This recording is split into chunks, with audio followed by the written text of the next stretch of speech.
bénissons. Cher Saint-Esprit, nous t'invitons. Viens communiquer à ton peuple. Qui suis-je pour me pouvoir tenir devant ton peuple? Je ne suis qu'un enfant au-devant de toi. Je ne suis, Seigneur, qu'une vase sans valeur. Saint-Esprit, viens donner de la valeur. Inspire-moi, touche mon esprit, mon âme, mon corps. Touche ma bouche. Que tout ce qui sortira de cette bouche soit les paroles communiquées par toi, des mots communiqués par toi. Que l'homme disparaisse, que Christ apparaisse. Car c'est ta parole, Seigneur, qui donne la vie. Merci pour ces instants. Prends le contrôle de cet environnement. Prends le contrôle de cette salle. Prends le contrôle de chacune des âmes ici. Prends le contrôle de tout esprit ici. Que tu sois le maître absolu de ces moments. Esprit de paix, de vérité, d'amour. Domine dans ces lieux. Le ciel reste ouvert. Tes anges soient au milieu de nous. Qu'il n'y ait pas d'interférence du monde des ténèbres. Mais nous voulons que le nom de Jésus soit glorifié. L'honneur, la louange à toi, Père. Au nom de Jésus. Au nom de Jésus. Je suis disposé à que ton onction descende sur moi. Je suis disposé à soiffer que ton onction descende sur moi. Je suis disposé à soiffer que ton onction descende sur moi. Où est moi? Soutiens-moi. Où est moi? Soutiens-moi. J'ai besoin de toi. J'ai besoin de toi. Seigneur, où est moi? Je suis disposé à soiffer que ton onction descende sur moi. Sur moi, je suis disposé à soiffer que ton onction descende sur moi. Oh, dans l'assemblée des saints, assoiffé je me tiens, que ton onction descende sur moi. Dans l'assemblée des saints, assoiffé je me tiens, que ton onction descende sur moi. Sur moi et je suis disposé à soiffer que ton onction descende sur moi. Sur moi et je suis disposé à soiffer que ton onction descende sur moi. Saint-Esprit, ces instants, c'est pour toi. C'est toi qui as donné cette parole. C'est toi qui vas la communiquer. C'est toi qui vas impacter. Nous sommes disposés que ton onction descende sur nous. Au nom de Jésus. Amen. Amen. Amen. Amen. Il est vivant. Il est ressuscité. Il est vivant. Il est ressuscité. Qui? Jésus. Qui? Jésus. Est-ce que nous pouvons acclamer pour la gloire du Seigneur, pour la gloire de notre Dieu? Amen. Ce dimanche est un dimanche spécial jeune. Est-ce qu'il y a des jeunes parmi nous? Est-ce qu'il y a des jeunes qui peuvent manifester parmi nous? Il y a des jeunes qui aiment servir le Seigneur. Est-ce que vous pouvez acclamer rien que les jeunes? Acclamez pour vous-même.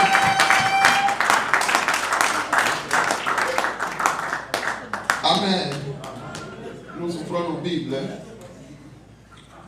dans les livres de Genèse. Nous ouvrons nos Bibles dans les livres de Genèse, chapitre 39, versets 1 à 6. Genèse, chapitre 39, versets 1 à 6. Spécial jeune, vous remarquez que mon interprète n'est pas là. Aujourd'hui, c'est le jour de sa graduation. Elle est allée parce qu'elle termine les études Et c'est sa graduation aujourd'hui. Nous devons penser à elle dans nos prières. La sœur Chrissy termine ses études. Elle est allée dans sa graduation. Yes, gloire à Dieu. Et est-ce que nous pouvons nous lever pour honorer la parole de Dieu? Genèse chapitre 39, versets 1 à 6. Je lis au nom du Seigneur. Amen. On fit descendre Joseph en Égypte, et Potiphar, officier de Pharaon, chef de garde égyptien, l'acheta des Ismaélites, qui l'y avait fait descendre. L'Éternel fit avec lui et la prospérité l'accompagna. Il habitait dans la maison de son maître l'Égyptien.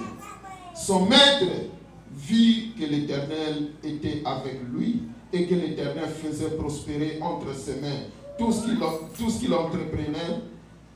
Joseph trouva grâce aux yeux de son maître, qui l'employa à son service, l'établit sur sa maison et lui confia tout ce qu'il possédait. Dès que Potiphar l'eut établi sur sa maison et sur tout ce qu'il possédait, l'Éternel bénit la maison de l'Égyptien à cause de Joseph. Et la bénédiction de l'Éternel fut sur tout ce qui lui appartenait, soit à la maison, soit au champ.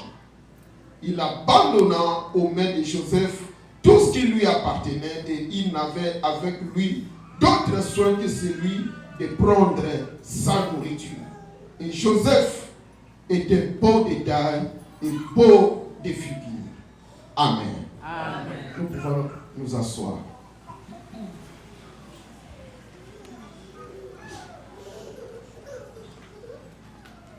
Aujourd'hui, nous avons dit que c'est un dimanche spécial jeune. Nous voulons parler de la jeunesse, mais nous n'allons pas oublier aussi nos parents, nos papas, nos mamans qui sont avec nous dans cette salle. Le Saint-Esprit a mis dans notre cœur que nous puissions exploiter en ce jour particulier ce thème. Dieu suscite une nouvelle génération de Joseph. Dieu suscite une nouvelle génération de Joseph. Amen. À part la sœur Blessée, est-ce qu'il y a quelqu'un dans la salle qui ne comprend pas les français? Tous nous comprenons les français. La sœur Blesse comprend un peu, mais c'est plus l'anglais avec elle. Je vais voir ce qu'on peut faire. Je disais que nous voulons parler de Dieu suscite une nouvelle génération de Joseph. Nous connaissons bien l'histoire de ce jeune homme. Un jeune homme qui est né d'une union entre Jacob et Rachel. Mais sa mère l'avait quitté si tôt. Elle est morte. Il est resté avec son père. Son père l'aimait tellement qu'il lui a fait coudre une tunique de plusieurs couleurs. Mais cela a suscité la haine de ses frères. À un moment, ses frères l'ont vendu. Il est allé en Égypte. Arrivé en Égypte, il travaillait chez Potiphar qu'il avait acheté comme esclave. Mais Potiphar, quelque chose de particulier que la Bible nous précise, qu'il a remarqué que Dieu était avec Joseph. Et il lui a confié tous ses biens. Dieu suscite une nouvelle génération de Joseph. La génération, je peux dire, c'est une tranche d'âge, souvent séparée d'un écart de 20 ans. Souvent, quand on parle d'une génération à l'autre, on peut prendre 20 ans. Et aujourd'hui, parce que nous parlons de la jeunesse, nous trouvons que la jeunesse est confrontée à plusieurs défis dans leur vie. Les jours passés qui étaient hier, quand nous étions nés ou quand nos parents étaient nés, les réalités ne sont plus les mêmes. Plus nous avançons, plus les choses changent. C'est bien, la vie est faite de changements. Mais qu'est-ce que nous remarquons aujourd'hui? Que les choses changent du plus du mauvais côté. Il y a des choses Hier, qu'on ne pouvait même pas parler, qu'on ne pouvait même pas citer. Mais aujourd'hui, nous les voyons publiquement à la télévision. Il y a des choses qui étaient des interdits, des tabous. Aujourd'hui, ce n'est plus des tabous. Et dans tout cela, la jeunesse d'aujourd'hui est confrontée à ces réalités. Est confrontée à ces réalités. Amen. Amen. Et devant tous ces défis, nous avons la responsabilité de pouvoir encadrer, guider, diriger notre jeunesse à être une jeunesse qui travaille pour la bénédiction, pour un impact positif de la nation et du monde. C'est ça notre responsabilité en tant que chrétiens. Et nous ne pouvons pas l'oublier. À peine même, je disais à ces couples que nous venons de présenter leur bébé, qu'ils ont la responsabilité d'élever cet enfant dans la crainte de Dieu, dans la vie de la prière. C'est la même responsabilité que chacun de nous, en tant que parents, a envers cette jeunesse qui nous entoure aujourd'hui. Ils sont aujourd'hui à l'église. Ils sont dans nos communautés. Ils sont dans nos maisons. Ils sont dans nos lieux de service. Nous les rencontrons partout. C'est une jeunesse, aujourd'hui je peux dire, abandonnée à elle-même. Et particulièrement dans ce pays où nous sommes, là où nous venons, vous pouvez reprocher à l'enfant d'un voisin. Vous pouvez lui dire, nous appelions les papas, les voisins, c'était nos papas, c'était nos mamans. Les grands frères, on les appelait Yaya, on signe le respect. Mais nous sommes arrivés dans une communauté, dans un pays où tu n'as pas le droit de toucher à l'enfant de ton voisin. Tu n'as pas le droit de le... Même s'il fait le mal, il te dira, tu n'as pas mon parent. Contraste. Et nos parents, nos enfants, que nous les amenons ici, sont confrontés à cette réalité. Qu'est-ce que nous devons faire? Faudra-t-il les laisser s'adapter aux réalités de ces pays? Faudra-t-il les soumettre dans nos réalités africaines? Qu'est-ce qu'il faut? C'est un défi sérieux, un problème sérieux que nous ne pouvons pas ignorer. Et nous, en tant qu'Église, nous devons prendre nos responsabilités. Comment faire face à ce genre de choses? Est-ce que nous sommes là? Amen.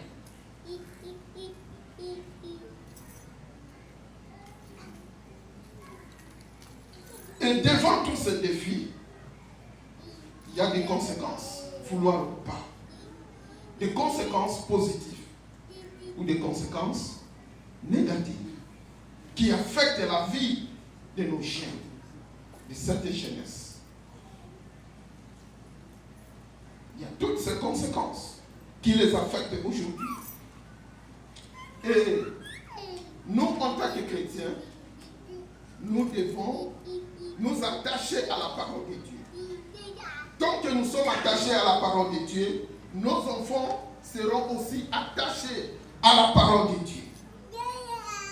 La Bible nous dit dans le livre de Psaume, chapitre 10, verset 13, que sur les lèvres de l'homme intelligent se trouvait la sagesse. Sur les lèvres de l'homme intelligent se trouvait la sagesse. Mais la verge est pour le dos de celui qui est dépourvu de sens. Mais malheureusement, aujourd'hui, notre jeunesse aussi n'écoute pas les vieux. Ils pensent que l'époque des vieux est démodée, est dépassée. Aujourd'hui, c'est l'époque de la technologie. En cette époque où on fait plus de confiance à la technologie qu'à la parole de Dieu.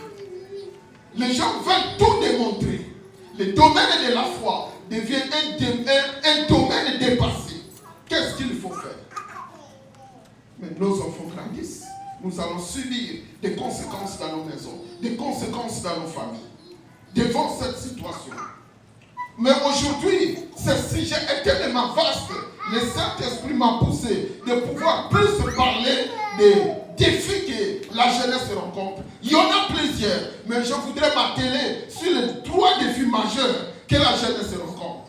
Le premier défi que je voudrais parler en ce jour spécial, jeunesse, c'est le défi du choix.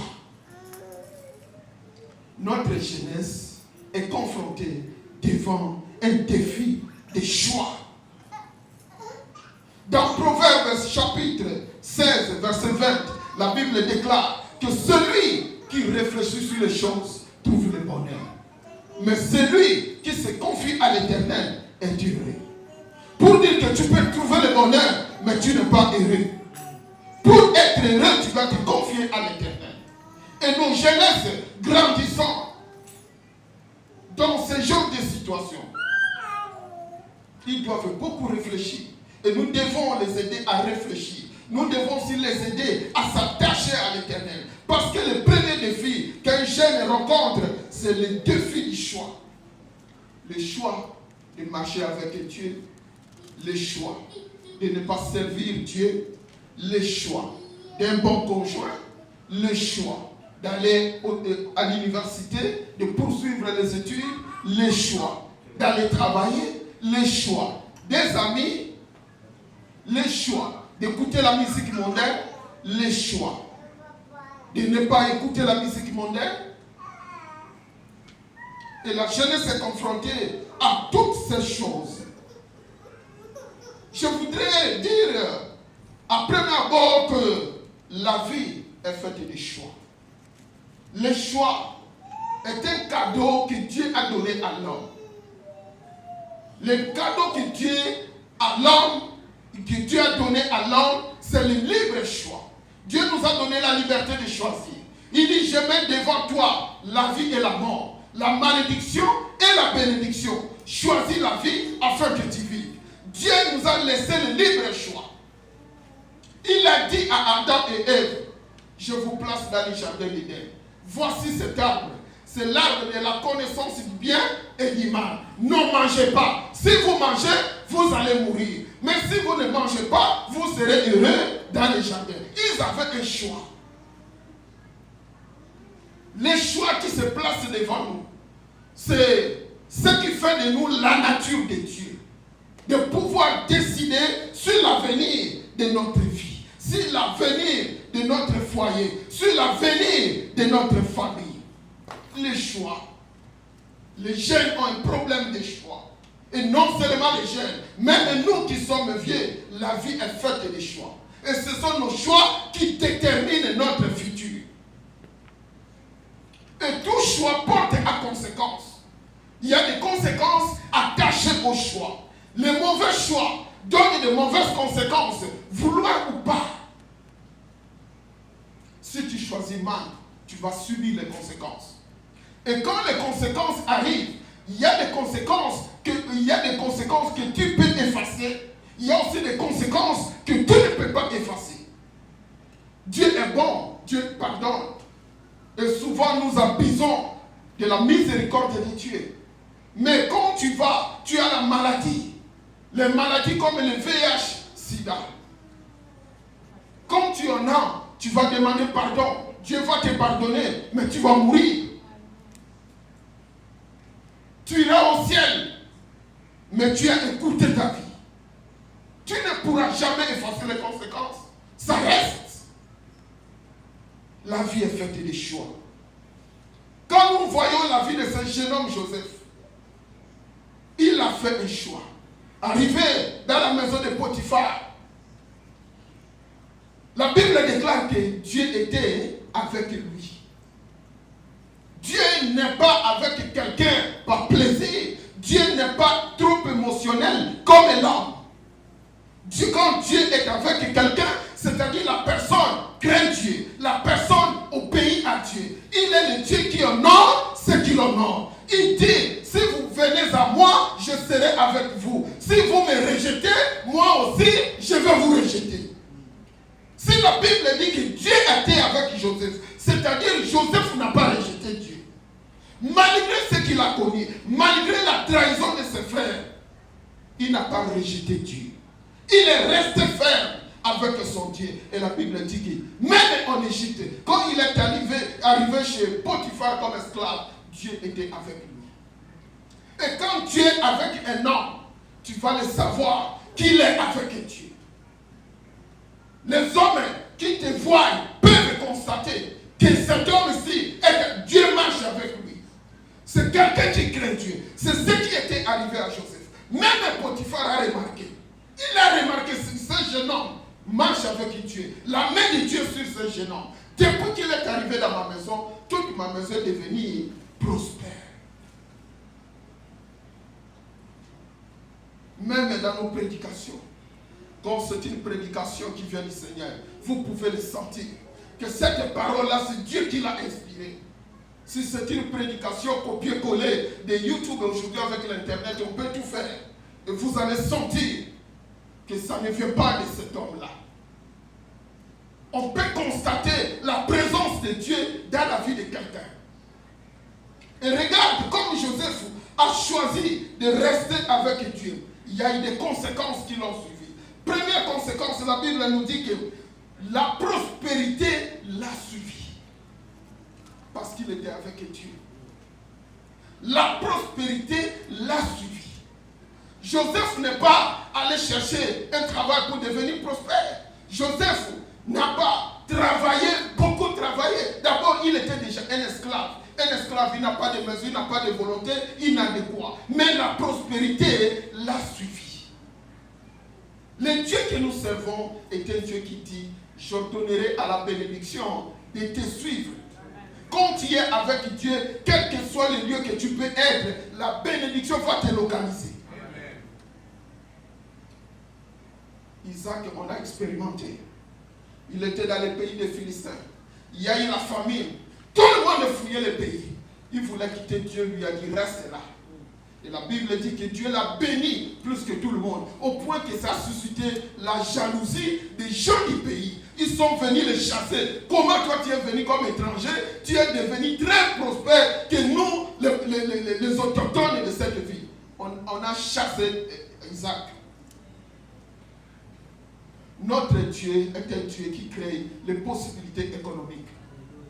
Il est le Dieu qui crée les possibilités. Il est le Dieu qui ouvre les portes. Première conséquence de Joseph, la prospérité l'a suivi. Deuxième conséquence, c'est ça a attiré l'attention de son chef.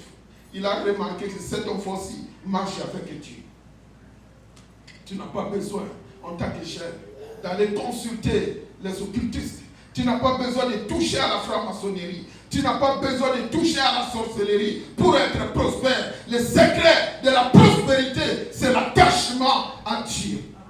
Il dit, soyez prospères à tous égards, comme prospère l'état de ton âme. Tu as la responsabilité de faire prospérer ton âme.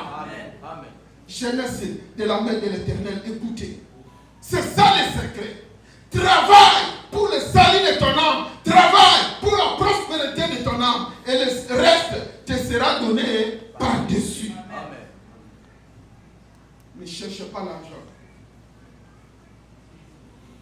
Il y a des gens, des fois, ils sacrifient l'œuvre de Dieu. Ils sacrifient sa relation avec Dieu pour les quelques sous de dollars. Mais tu ne réfléchis pas. Joseph, il s'est attaché à Dieu. La prospérité l'a suivi.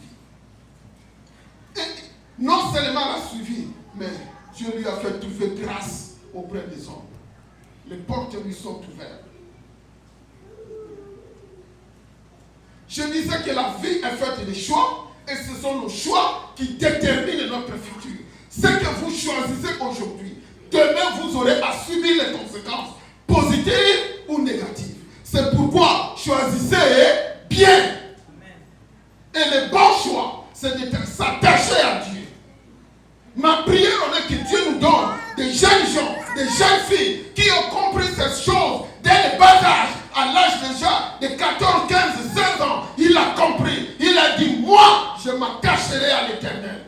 Je veux faire confiance à l'Éternel. Vous serez vaccinés. Quand vous faites cela, vous serez vaccinés des mauvais choix. Souvent, très souvent, les mauvais choix nous arrivent parce que nous commençons sans Dieu. Et quand les conséquences négatives commencent à se manifester, c'est alors nous revenons vers Dieu. Il serait mieux de commencer avec Dieu. Quand tu commences avec Dieu, tu évites beaucoup d'erreurs.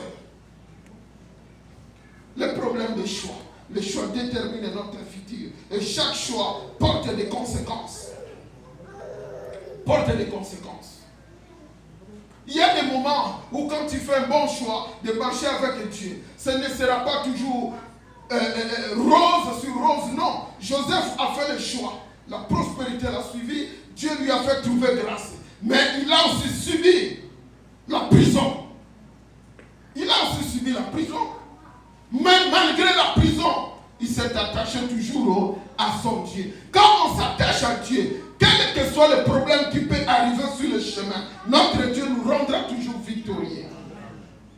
Il s'est attaché à Dieu. Quelques jours après, la femme de Potiphar a commencé à courir derrière Joseph.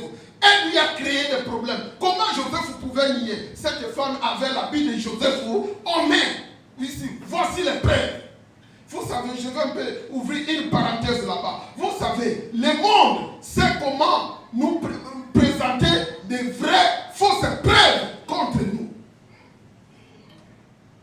Le monde présente des vraies fausses preuves contre nous. Mais heureusement, quand nous sommes à Dieu, Dieu finira toujours par révéler que ce qu'ils ont raconté, c'était faux.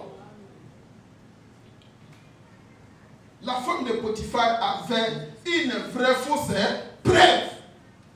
Pourquoi vrai? Vrai parce qu'elle avait l'habit de Joseph. Mais c'était faux, pourquoi? Parce que Joseph n'a pas commis l'acte. Il n'est pas allé avec l'intention de commettre l'acte, mais la femme lui a créé un problème. Les Quinois, elles me disent, oui, mais que Batou a créé l'isolo, après ça, mon makolo, n'a mis son âme bon, l'isolo payé, et t'as mort. Et comme il y a son. C'est ça, c'est ce que le monde peut faire. Et c'est ce que vous allez rencontrer, vous, nos jeunes. Nous sommes passés par là. Nous sommes passés par là. Combien de fois on n'a pas rencontré des choses contre nous? Mais quand vous êtes avec Dieu, Dieu va vous épargner. La Bible dit que quand Joseph est allé en prison, Dieu était toujours avec lui. Il est devenu le chef des prisonniers. Et on l'a mis dans la prison les prisonniers de Pharaon. On ne savait pas, on croyait qu'on est en train de causer du tort à Joseph, or on est en train de le pousser vers sa destinée. C'est là où il va rencontrer des gens qui vivent avec Pharaon. Amen, amen, amen. Il arrivera des moments, vous allez expérimenter le silence de Dieu.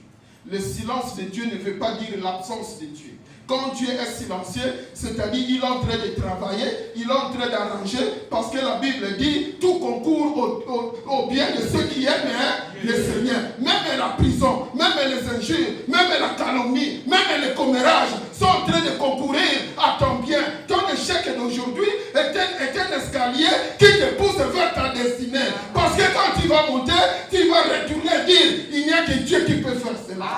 Il ne partage pas sa gloire avec toi. Dieu est bon. Attachez-vous à Dieu. Je me rappelle quand je me suis rencontré avec ma femme. Dieu a arrangé les choses. On est allé lui dire, tu sais, le frère Eman sort avec cette sœur-là. Or, avant que ma femme ne me rencontre, elle a d'abord rencontré la sœur, elle a connu l'histoire avant de me connaître. Et quand on est venu lui raconter, elle lui disait, ce que vous dites là, moi j'ai la bonne version.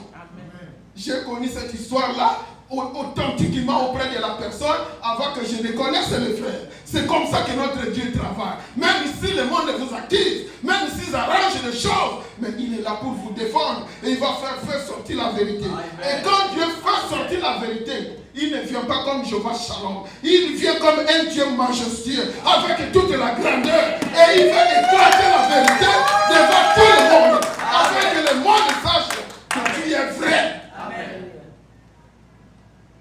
C'est ce qu'il a fait avec Joseph. Et le temps finit toujours par révéler que le choix que nous avons fait est un bon ou un mauvais choix. Le temps est un facteur qui sanctionne nos choix. Quand tu fais un bon choix aujourd'hui, les gens ne te comprennent pas. 2, 3, 4, 5 ans après, ceux qui ont parlé du mal de toi, viendra te dire félicitations. Amen. Courage. Amen. Tu es un homme. Amen. Tu es une femme battante. Amen. Le temps révèle toujours que le choix que nous avons fait est un bon ou un mauvais choix. Amen. C'est pourquoi nous devons nous attacher à Dieu. La Bible nous déclare dans Proverbe chapitre 14, versets 12 à 13, que telle voix paraît droit à un homme et son issue, c'est la voie de la mort. L'homme est choisi selon ses capacités d'analyse, selon sa perception, selon ses émotions. Mais quand nous nous attachons à Dieu, il nous écarte, il dirige nos pas vers le pâturage. Il nous épargne des mauvais choix. C'est pourquoi choisissez bien. Choisissez bien. Et avant de choisir, attachez-vous à Dieu. Je veux vous donner l'exemple d'un homme qui était aussi jeune. Il est allé quelque part, il voulait se marier. Et dans cette maison, il y avait 2 filles. L'homme a aimé la petite sœur parce qu'elle était belle. Elle était plus belle que sa grande sœur. Et l'homme voulait épouser la petite sœur. Mais Dieu était avec cet homme-là. Dieu voulait que l'homme épouse d'abord la grande sœur. Mais l'homme voulait la petite sœur parce qu'elle était très belle que sa grande sœur. Mais une histoire s'est passée. Il a parlé avec le papa des filles. Mais le papa s'est arrangé de donner la grande sœur à l'homme. Pourquoi? Parce que dans leur culture, la petite sœur ne peut pas épouser. Alors on ne peut pas donner en mariage la petite sœur avant la grande sœur. Mais regardez ce qui s'est passé. L'homme a épousé la grande sœur. Mais comme il aimait tellement sa petite sœur, il a dit au papa, moi aussi je vais prendre la petite sœur. Et comme c'était permis, le père lui a dit travaille pour avoir la petite sœur. Il a travaillé, en fin de compte, on lui a donné la petite sœur. Il a épousé la grande sœur et la petite sœur. Je suis en train de parler de Jacob, qui a épousé Rachel et qui a épousé Léa. Jacob, la Bible dit qu'il aimait Rachel parce qu'elle était belle de figure. Mais dans le plan de Dieu, quand vous regardez, Dieu voulait aussi que Jacob prenne Léa. Pourquoi? Parce que de Léa, c'est là où Juda devait venir pour la rédemption de l'humanité. Le choix de Dieu n'est pas le choix de l'homme. Mais si Jacob avait pris que Rachel, comment Juda allait venir? Parce que c'est Léa qui était la maman de Juda. L'homme, quand il regarde, moi, c'est dans ça qui tombe, il faut l'engager. Mais pour Dieu, ce qui compte, ce n'est pas la beauté. C'est la bonté et les promesses qui résident dans cet homme-là. Pour que le plan de Dieu soit réalisé. C'est ça l'homme. C'est ça l'homme. Jacob se battait pour avoir Rachel. Mais Dieu voulait qu'il prenne aussi Léa. Les voies de Dieu sont insondables. C'est pourquoi attachons-nous à Dieu. Il y a des choses des fois que Dieu nous donne aujourd'hui. Nous regrettons, mais mais si tu savais, dans 10, 15, 20 ans, tu diras, Seigneur, je te bénis de ce que tu as fait dans ma vie. Dieu a toujours raison. Le Dieu que nous servons est un Dieu qui a toujours raison. Amen. Choisissons bien. Le deuxième facteur que je voudrais parler, le temps avance, c'est le temps. Le temps. Les jeunes sont confrontés au problème du temps. Je me rappelle, moi-même aussi, je suis tombé dans ces pièges-là. Quand j'étais encore enfant, mon père priait beaucoup. Il priait beaucoup, il se réveillait chaque 5 heures pour aller à l'église et prier. Et à l'époque, il priait à l'église catholique, mais il était un chrétien catholique et pratiquant. Il priait, et quand il se levait le matin, il voulait me réveiller pour que nous puissions aller à l'église. Alors moi, je voulais dormir. Et lui me réveille. Donc il me dérangeait. À un moment, je lui ai dit, mais papa, toi tu vas prier parce que tu es devenu vieux, bientôt tu vas mourir. Moi j'ai encore du temps. Laisse-moi, quand j'aurai ton âge, moi aussi je vais commencer. Là, je serai prêt à mourir. Comme ça, je vais commencer à prier pour arranger pour que... Des fois, le temps nous trompe que nous avons du temps, alors que nous n'avons pas le temps. Les gens disent souvent que celui qui n'a pas le temps de bien faire n'aura pas le temps de bien refaire. Quand tu fais toutes choses bien. Ne mets pas ta vie sur un brouillon. La vie n'a pas de brouillon. La journée que tu gaspilles aujourd'hui, tu ne vas jamais la récupérer dans ta vie. Ce qui est passé, est passé. Le temps, la notion du temps. Nos jeunes sont confrontés à cela. Nous avons nos jeunes, il y a une jeune fille qui disait,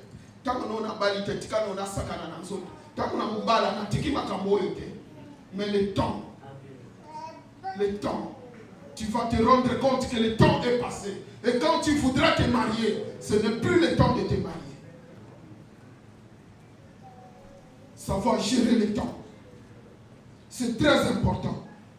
Dans Psaume chapitre 90, verset 9, la Bible déclare que nos années s'évanouissent comme un son. Les années passent vite. Ce que tu peux faire aujourd'hui, ne le rapporte pas à demain. Fais-le aujourd'hui et termine aujourd'hui. Celui qui se rend compte que son temps passe, la gestion du temps, celui qui se rend compte qu'il veut être un bon gestionnaire du temps, qu'est-ce qu'il fait? Il planifie. Tout ce qu'il fait, c'est dans un plan. Il sait déjà que dans 5 ans, je dois faire ça. Dans 10 ans, je dois atteindre ça. Dans 20 ans, je dois réaliser ça. Et il est responsable de pouvoir appliquer sa planification. Vous savez, quelqu'un qui planifie, c'est un homme de foi. Amen. La planification est un domaine de la foi. C'est quelqu'un qui croit que dans 5 ans, Dieu va me donner ça. Il applique ça, il a la foi. Celui qui n'a pas la foi, n'a pas la planification. Amen. La planification, c'est la feuille de route d'un homme. C'est un domaine où la foi agit.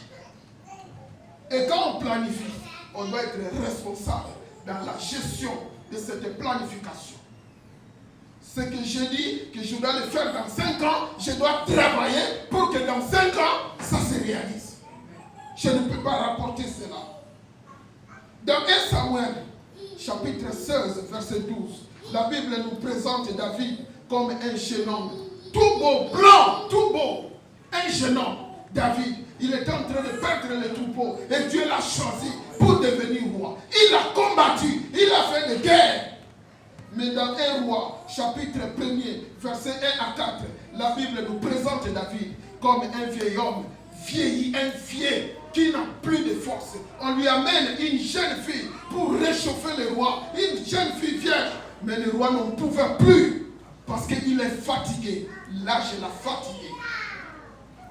Et dans Actes des Apôtres, chapitre 13, verset 36, la Bible nous dit que David s'est couché avec ses pères, avec le sentiment d'un travail accompli. Il a fait ce qu'il devait faire dans sa vie. Il a prospéré le royaume d'Israël. Il a préparé les instruments pour la construction du temple. Même quand il mourait, il pouvait dire au Seigneur, Seigneur, j'ai fait ce que tu m'as demandé de faire. Je ne regrette rien. C'est ce qu'on dit chez nous souvent. Est-ce que le jour où tu vas mourir, est-ce que tu as déjà fait? Vous qui êtes jeunes aujourd'hui, prenez ces enseignements au sérieux. Ça va vous aider et ça va vous éviter beaucoup d'erreurs que nous avons commises.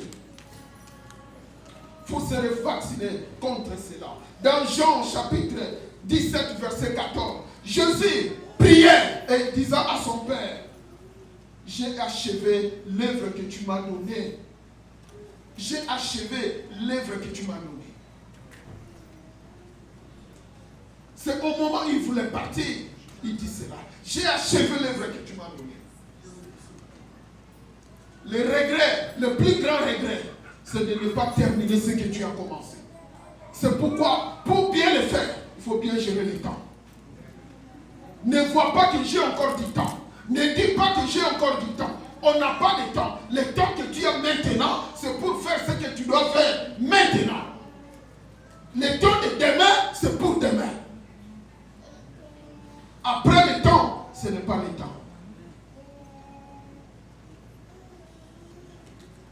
savoir gérer le temps. Le temps est très important. Très important. La Bible nous donne l'histoire des 10 vierges. Il y a 5 qui ont mis des réserves d'huile. 5 qui n'ont pas mis de réserves d'huile. Mais au moment où l'époux est venu, le temps de l'arrivée de l'époux, ce n'est pas après le temps de l'arrivée de l'époux. Ils ont raté, ils n'ont pas pu entrer, rencontrer l'époux. Pourquoi? Parce qu'ils n'ont pas pu gérer le temps. Ils sont allés chercher de l'huile au moment où l'époux devait venir. Parce qu'ils ont trouvé qu'on a encore du temps. Vous savez, il y a des gens qui vivent, comme les Quinois disent, vivez là. Donc il trouve qu'il a toujours du temps. Il peut gaspiller son temps comme il le veut. Mais il se rendra compte. 40 ans, il est encore dans la maison des parents. 40 ans, il est encore dépendant. 50 ans, il est encore dépendant. Ne vivez pas comme ça. Vous n'avez pas tout le temps avec vous. Il y a des moments pour faire des choses. Il y a des choses que je les faisais quand j'étais encore 25 ans. Il y a des choses que je les faisais quand récemment arrivé en Amérique, tout jeune. Il y a des choses que je faisais. Aujourd'hui, je ne peux plus les faire. Il y a des looks où tu peux porter à 18 ans. À 30 ans, tu vas trouver, oh, ça c'est pas mon âge. Ça c'est pour les enfants. Pour dire que tu n'as pas tous les temps. Il y a des temps pour faire certaines choses. Il y a aussi des temps pour ne pas faire certaines choses. Il faut savoir gérer le temps. Tu vois les enfants quand ils sont en train de jouer. On dit, Atikaya Sakanaza Mouane. Laisse-les jouir de ce temps-là. À un moment viendra, il ne pourra plus se jeter sur toi. Très souvent, les jeunes filles sont attachées à leur père. Tu peux les porter, mais il arrivera à un certain âge. Quand tu dis, venez, je vais te porter. Non. Parce que ce n'est plus le temps. Ce n'est plus le temps. Le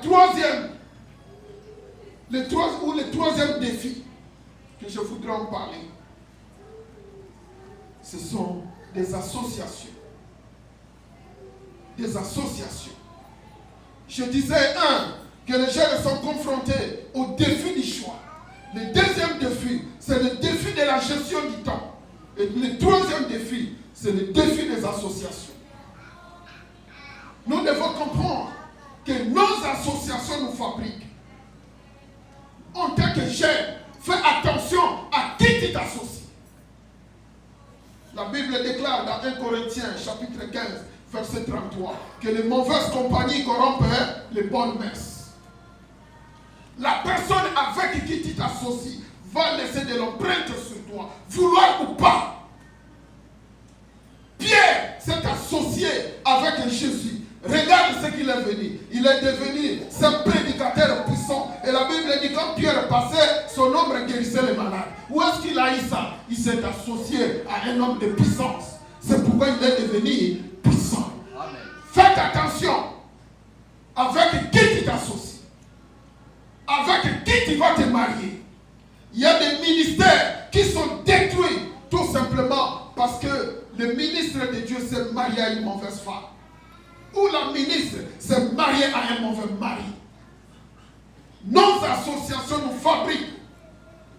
Il y a des choses de toi-même tu dis, je ne peux pas faire ça. Mais à force d'être au milieu des gens qui font ça, un jour tu vas dire, je vais goûter. Et quand tu vas goûter, ça sera le départ. Tu ouvres la porte et le diable te frappe. Si tu ne veux pas faire partie de ceux qui disent, si c'est le massif, évite la curiosité et contrôle tes fréquentations. Contrôle qui s'associe à toi. Quand tu es un homme de prière, une femme de prière, un jeune qui aime Dieu, il sert Dieu avec beaucoup de zèle. Tu t'associes avec des amis qui ne prient pas. Ils vont te dire, allons là-bas. Ils vont te garder busy toute la journée. Et tu vas te rendre que l'heure de la prière est passée. Ça sera le premier jour, la première semaine, deuxième semaine, et ta vie de prière en train de baisser. Ceux qui s'associent avec toi laissent toujours quelque chose dans ta vie. Fais attention. Fais attention. Plus avec la personne, plus tu vas te confier à la personne, plus tu vas ressembler à la personne. Nos associations nous fabriquent. Nos associations nous fabriquent. Ruth est devenue la femme de Boaz parce qu'elle s'est associée avec Naomi. Nos associations nous influencent positivement ou négativement. C'est pourquoi quand vous êtes encore jeune, fais attention à ton entourage. Ne prends pas n'importe qui comme ton ami. On peut avoir des relations avec tout le monde. On peut avoir des connaissances avec tout le monde. Mais tout le monde n'est pas ton ami. Tout le monde n'est pas ton intime. Tout homme qui se présente devant toi n'est pas l'homme que Dieu a créé pour toi. Toute femme qui se présente devant toi n'est pas toujours celle que Dieu a créée pour toi. C'est pourquoi je disais dans le choix que attachons-nous à Dieu. Et il va nous révéler sa bonté. Il est le Dieu qui n'échoue jamais. Il est le Dieu qui ne commet jamais d'erreur. Nos associations nous fabriquent. Quand tu t'associes avec les chrétiens, tu vas devenir chrétien. Quand tu t'associes avec les incrédules, tu finiras par devenir incrédule. Une fois, je prêchais ici, je disais comment Élisée est devenu prophète parce qu'il s'est associé avec Élie. Quand Élie est mort, on disait qu'il y a un prophète ici. On dit, il y a un jeune homme qui versait de l'eau dans les mains d'Élie. C'est tout ce qu'Élisée faisait. Quand Élie mangeait, avant de manger ou après, il venait verser de l'eau pour que Élie lave les mains. Et quand il faisait cela, l'onction s'est transférée. Nos associations nous fabriquent. Nos associations nous fabriquent. C'est pourquoi attachons-nous à de bonnes personnes. Et pour savoir de bonnes personnes, il faut s'attacher à celui qui a créé la bonne personne. Et il va diriger les bonnes personnes vers toi. Sinon, tu auras beaucoup d'amis qui vont t'influencer dans le mal. Beaucoup d'amis qui vont te régresser. Tu vas connaître la régression dans ta vie à cause des associations. En tant que jeune, aujourd'hui c'est un dimanche spécial.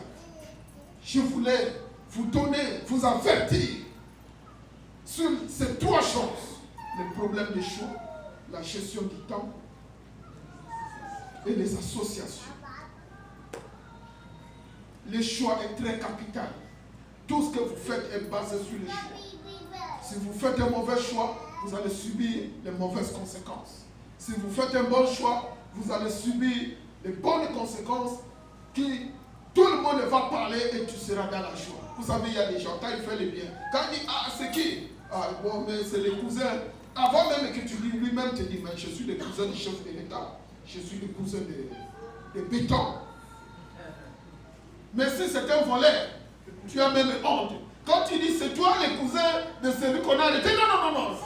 Qu'est-ce que tu veux dire? Non, je n'aime pas les choses comme ça. Lui, c'est sa vie. Moi, c'est ma vie. Tu as même honte. Faisons attention à nos choix. Et gérons bien les temps que Dieu nous donne, gérons bien ce que nous pouvons faire aujourd'hui, faisons-le aujourd'hui. Faisons attention aux hommes qui nous entourent, à nos associations. Nous sommes à nous associer avec qui? Il y a des jeunes gens qui sont devenus des drogués parce qu'ils s'est associés avec les drogués. Il y a des jeunes filles qui sont devenues des prostituées parce qu'elles s'est associées avec les prostituées. La personne que tu t'associes laisse quelque chose en toi, négativement ou positivement. Que Dieu nous bénisse.